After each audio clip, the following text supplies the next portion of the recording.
As America was developing and America started to spread westward, and then all these conflicts happened, and it was very, very difficult. And then leading to the reservation time period, there were government acts that were put in too. When I say act, I mean it was a law. Okay, it was an American law, federal law. There was one that cut up the reservation into small pieces, and every family was given a piece. It was probably about 160 acres or something like that. So every family was given an allotment of land, and they were given a log cabin, a wagon, a team of horses, cow, some chickens, and some seeds to plant corn and stuff like that. And they told us to be farmers. They gave us farmer clothes and some farm equipment to dig up the earth and put the seeds in.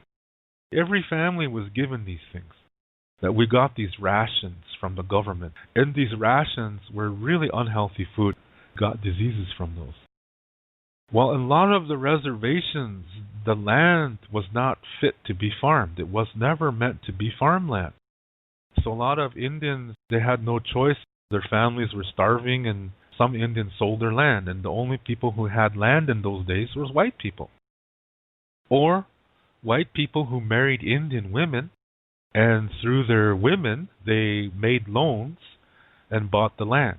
Even though it was the native woman's land, it was a white guy behind it that was acquiring all this land and making a lot of money without having to pay any taxes because his wife is an Indian. Because Indians had this trust fee, tax-free kind of thing back then. This happened a lot in those days. There's ranchers, too, that married Indian women, and through the Indian women, they leased land to run their cattle on, horses and stuff like that. And then some of the Indians who were living in these log cabins, since they couldn't farm on their land, they would lease the land to this white rancher. Actually, it's through his wife, because she's Indian. And then he might work for that guy, too, at the same time.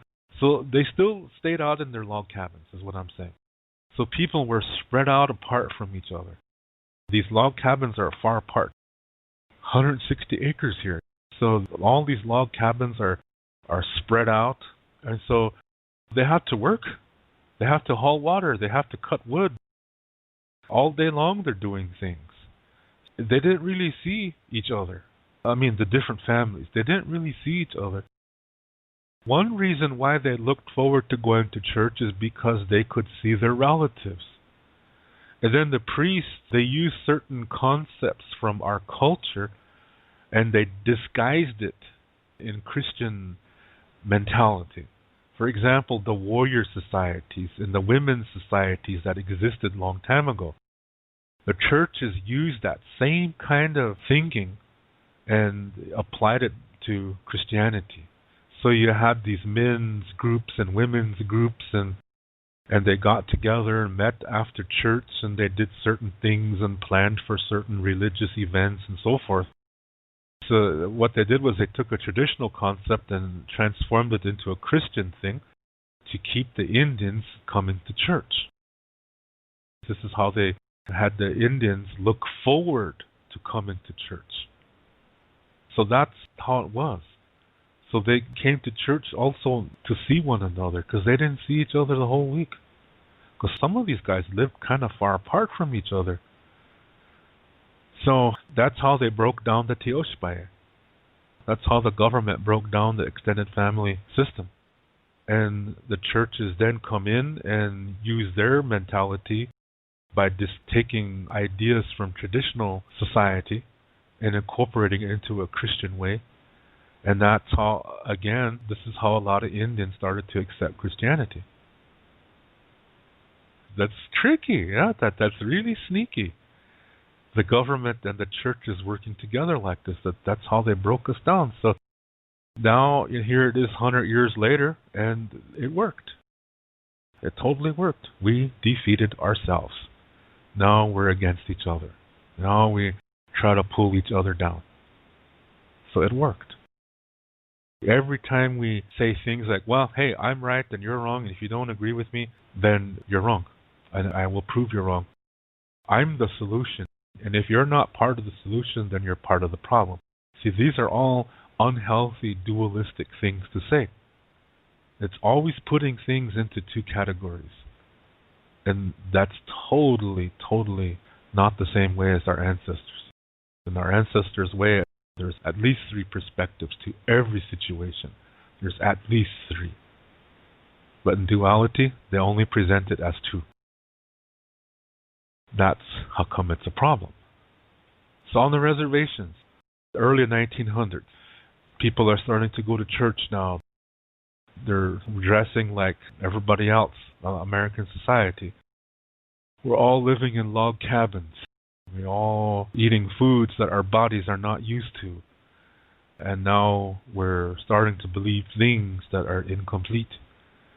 And we're believing a different way. So everybody is going through this at the time. And medicine men were taken away. They were put in mental institutions. They did this so that Indians wouldn't go to them for help. This is sad. This is really sad. So, once a week, Indians are looking forward to go to church because they see their relatives they didn't see all week long. They're starting to believe what the priests are saying. They're starting to learn how to read, and they're reading the Bible. And now they're saying that, okay, we're going to live God's law. And they apply this to the everyday life, and parenting becomes super strict. Parents are whipping their kids when they go out of line. I mean, literally whipping them. That never was the case. We had a different parenting style before Western civilization came to us. And we're starting to follow the Christian concepts. There's a verse in the Bible that says something about blessed is he who has the most arrows in his quiver, for he is truly blessed unto God, or for he truly has earned a place in God's kingdom, or something like that. And what this verse means is that the more kids you have, the better your chances are of getting into heaven. So at this time, Lakota families really expanded. Yeah. Before that, the traditional way is that at most you should only have 3 kids. And that each child should be spaced at least 2 years apart from the other. That was the traditional way. And now women are having children every 9 months, and you see families from the 1930s. They got about 8, 10 kids, and maybe even more, because they're all following the Catholic way or whatever religion is on that reservation. And then when these people grow up, there's problems. This is how it is. There's reasons why we were only supposed to have 3 kids. In the ancient way, the reason why was for the benefit of the mother, so the mother could be an effective mother, and the husband could be an effective father to 3 children. But when it gets really more than that, it gets more difficult. Once people were having 10, 12 kids. So it's no wonder that they used very strict parenting back then. Everything was changing in our lifestyle. Parenting styles were changing. The Tioshpae concept broke down. Let me explain to you what a Tioshpae is first, before I continue. A Tioshpae is like this. My mother and her sisters are all my mothers. I call all of them Ina, mom, mother. The husbands of these women are my fathers. I call them Ate, all of them. All the children from those marriages are my brothers and sisters. Now that's my mother's sisters. My mother's brothers are my uncles, and I call them Lekshi. Their wives are my aunties, and I call them Tomi. And the children from those marriages are my cousins. And that's my mother's side of the family. Now on my father's side of the family, my father and his brothers are my other fathers. So I call them Ate. Their wives are all my other mothers. So I call them ina. The children from those marriages are all my brothers and sisters too. So look at that. I got a bunch of mothers and fathers on both sides of the family. It's pretty cool. And all the moms and dads are just as important as the biological ones. So if I misbehave, any one of these moms and dads can discipline me or teach me. Yeah? Like maybe I'm sitting there and just throwing weeds in the air. Oh, gee, nothing to do. Anyway, sitting out there on the prairie, just throwing weeds in the air and,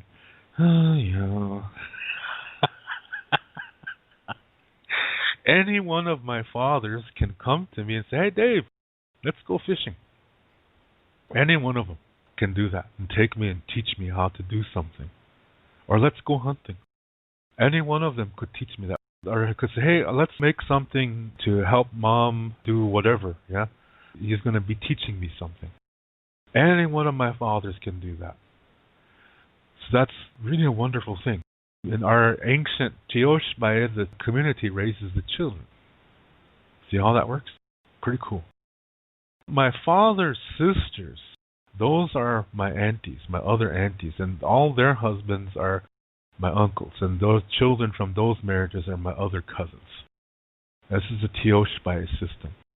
So when the reservation started, and remember I said every family was given a piece of land and a log cabin and stuff like that. When that happened, that started the breakdown of this Tioshbae. So now it's to the point where today, so my mother had two sisters. Technically, I should be calling all three women ina. But the other two women did not want me calling them ina. They said, you're not my son. You're my nephew. You're my sister's son. So that means you're my nephew. So you don't call me ina. You call me Tumi. I'm your auntie. Even though in the Lakota way, they're my mothers. They didn't want me to call them that. See how effective the brainwashing was. It's crazy. So I had to grow up calling these ladies aunties, and really they're not.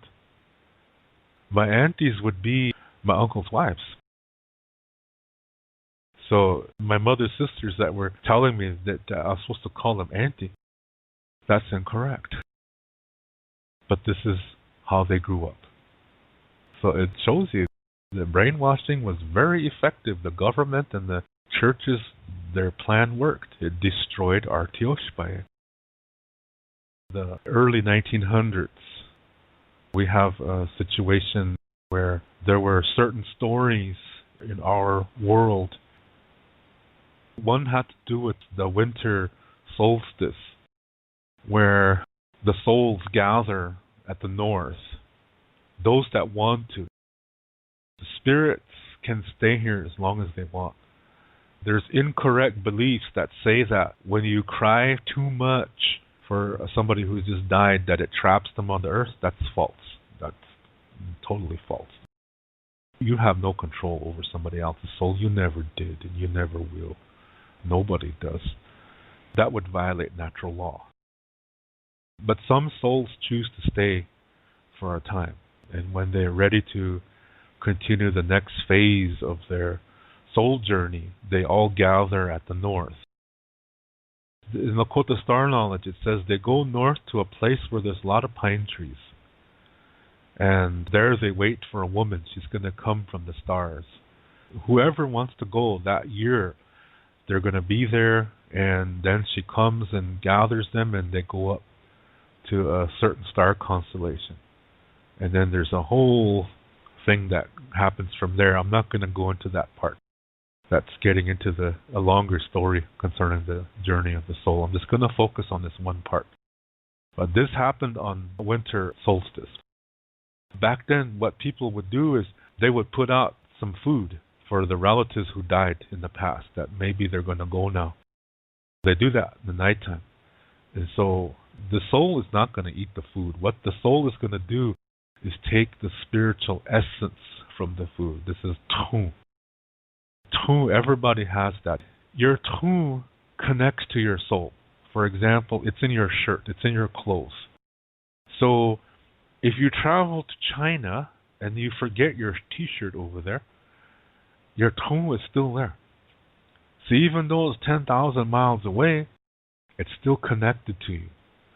So if something happens to it, if an unhealthy energy touches your shirt, it's going to get to you, and you could get sick from that. That's why we're told and taught not to leave our clothes and our toys and our belongings just anywhere. We're supposed to take care of our things because of this tone concept. So that gives you an idea of what tone is. It's also in things we make, our clothes, it's in food. When you make a bowl or anything that you make with your hands, because it flows from your hands as well. And it's in your hair and it's in your blood. This is tone. This is what families did a long time ago, was they would put out a plate of food on that night or a bowl or whatever. And it's for any soul to take the spiritual essence from it before it heads north. As a gesture. Thank you for being here. And until next time. Doksha Ke. There's no goodbye. It's going to come back again. There's no goodbye. So this is what they did on that night. That was one story. Just remember that part. The second story has to do with the old man that lives at the north. His name is Wazia.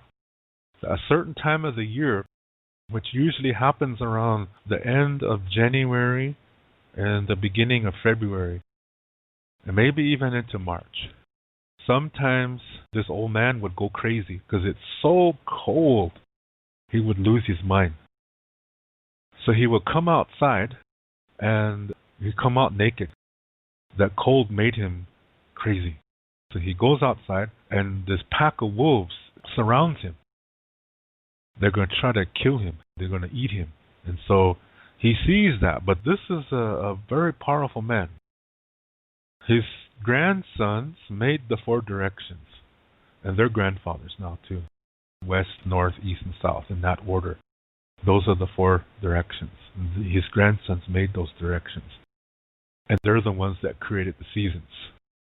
So anyway, that just goes to show you how Wazia is really a powerful guy. This is not God, okay? So right away I know Christians want to say, oh, that must be God. No, it's not. His name is Wazia. Another sub-story. The first humans were tricked to come on the earth by a man named Iktomi. This is a trickster. He can present himself as a really nice guy and tell you how smart you are and you really have good ideas, and he's so fortunate to have found you for a friend. You know, he's that kind of guy. Then when you're not looking, he puts a knife in your back. Maybe you know people like that. Yeah? Anyway, he tricked some people to come on the earth from underground. But at the same time, he also made a pact with the wolves. This was supposed to happen millions of years ago.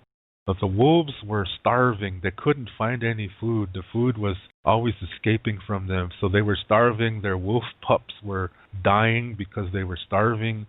And they were really in a bad condition. So Iktomi said to them, I know a food that really tastes good. And when you drink its blood, it's going to taste so good, you're going to go crazy.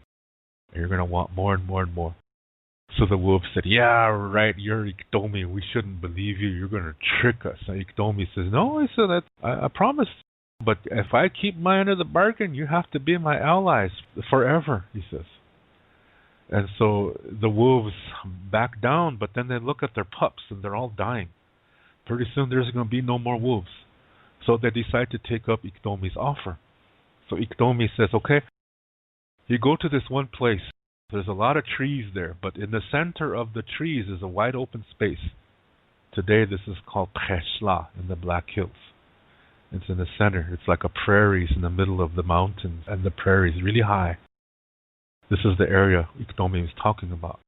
He told the wolves to gather in the woods all around that area in a circle. He said, I'm going to bring your food there, he said. And when I give the word, you can go in and have a feast. So the wolves say, if this doesn't happen, We don't have a pact with you. And Iktomi says, okay, that's the deal. So Iktomi runs back to the humans and he says, okay, I got a really good place for you guys to live, so come with me. So he takes them to the same area, this Preshla. He takes them to this area. It's wide open. And there's woods all around. So he says, anytime you need food and stuff, you just go into the woods and you find it. It's all there. So they think, wow, this guy is really a nice guy. The humans are saying, this guy's a really cool guy. Thanks for helping us. So Iktomi says, no problem. So then he leaves the group and then he signals to the wolves, there's your feast. So the wolves come in. There's thousands of wolves coming from all sides. And they start to massacre the humans. They take the children and the women first. And they're murdering them. They're just ripping them to shreds and ripping them to pieces.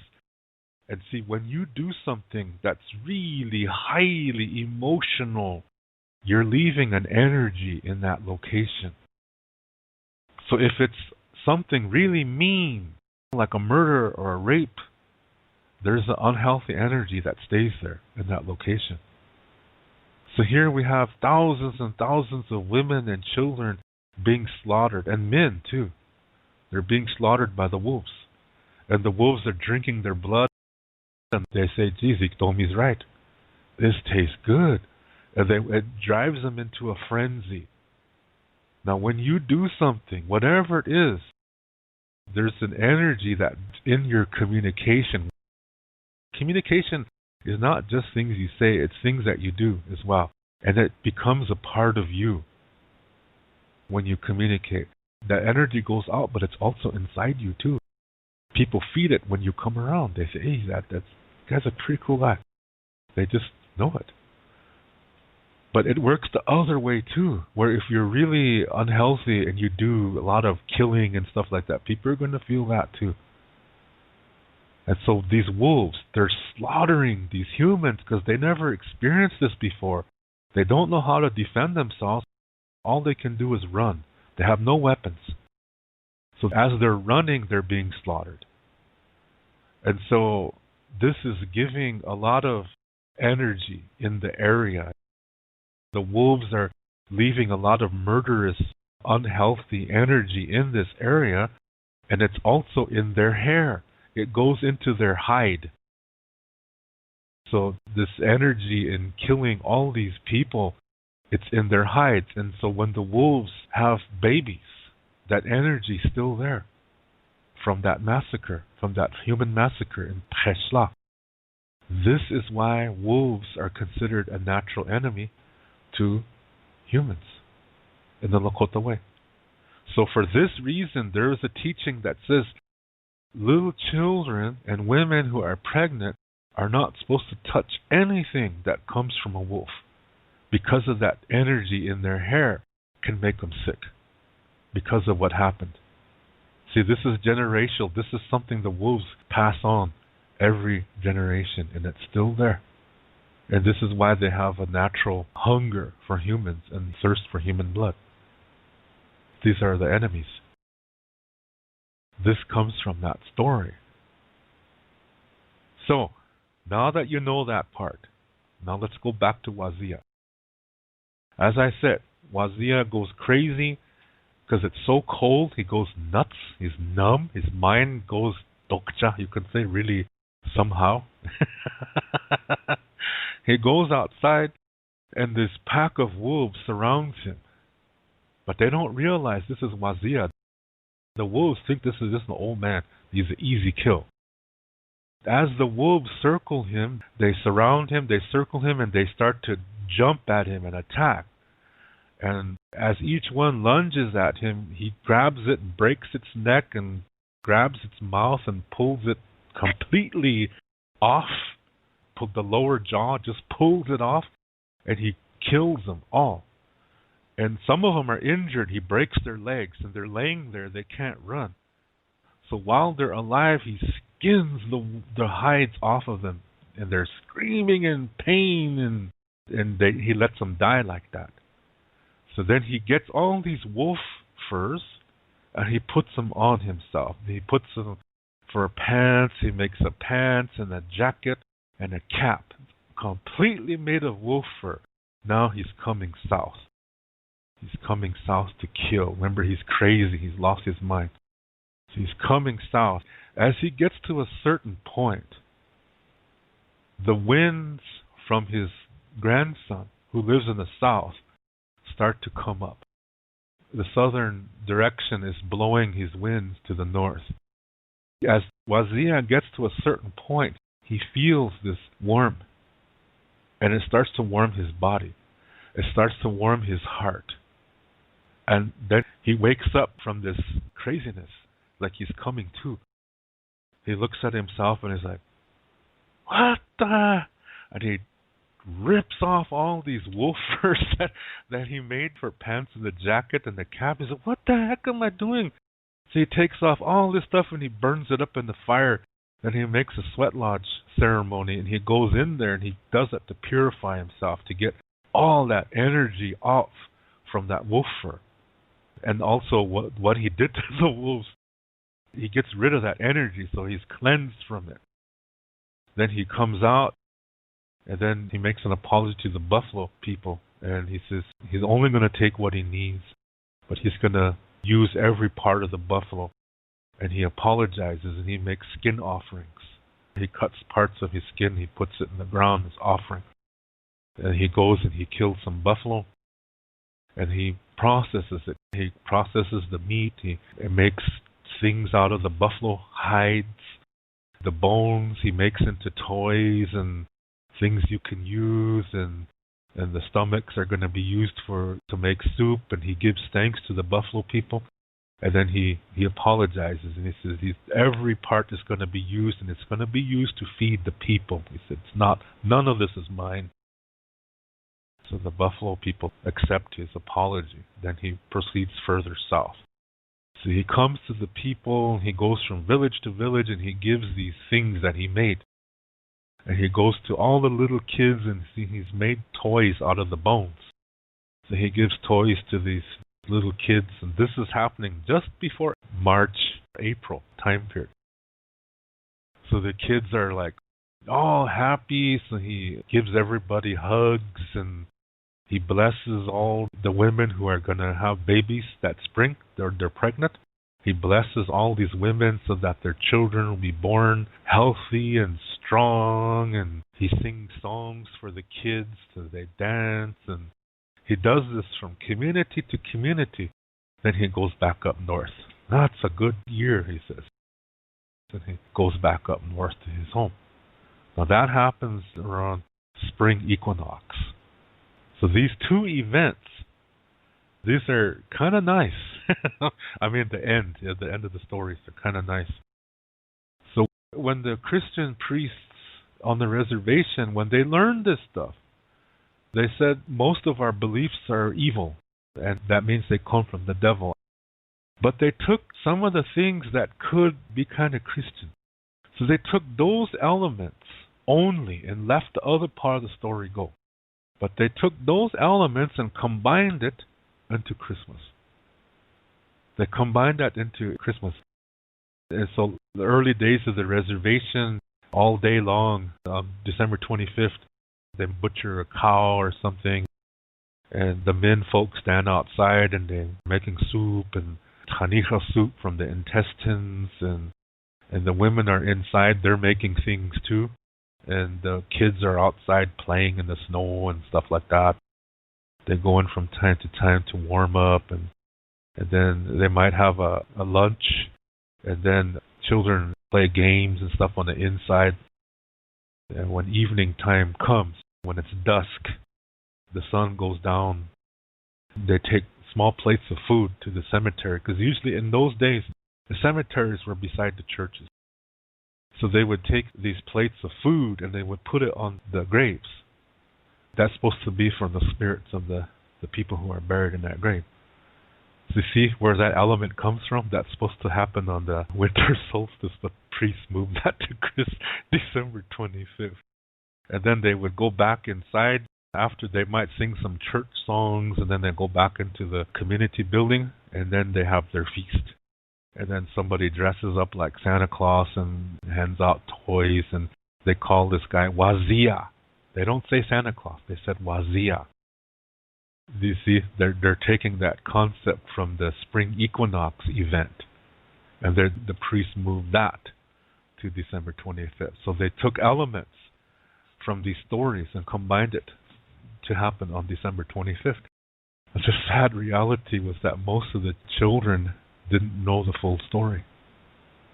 They didn't know about Wazia losing his mind, yeah, and killing those wolves and coming with covered in wolf fur. And they didn't know that part, and they didn't know the part concerning the souls going to a place north where there's a lot of pine trees, and the lady from the stars is coming, and she's going to take them to their next part of their soul journey. They didn't know that part because the churches said that comes from the devil. You see what's happening here? This is showing you that we're starting to lose valuable information from Lakota Star knowledge. But hey, this show exists and it's broadcasting throughout the whole world. and and so it's not dead. The churches didn't win. I'm sorry. I'm still here, and as long as there's going to be an internet, these recordings will always be here. So the churches didn't win. They didn't win after all. Not as long as these shows are here. Anyway, this is some really old information. Just think about it. I'm not asking you to believe it or anything like that. There's some information I wanted to share because I know there's a lot of people that don't know about these things, and that before churches came and before our great-grandparents became Christians, there was a very, very complex and very wonderful, extraordinarily beautiful belief system that we had that, to me, makes one hell of a lot more sense because it shows that there is no end. It just keeps going. It keeps going. We come back, and sometimes we travel together forever. You're not alone. Don't worry. Just don't worry. You are not alone.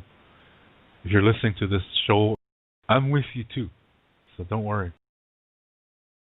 I thank you so kindly for taking time to tune in and listen to this show.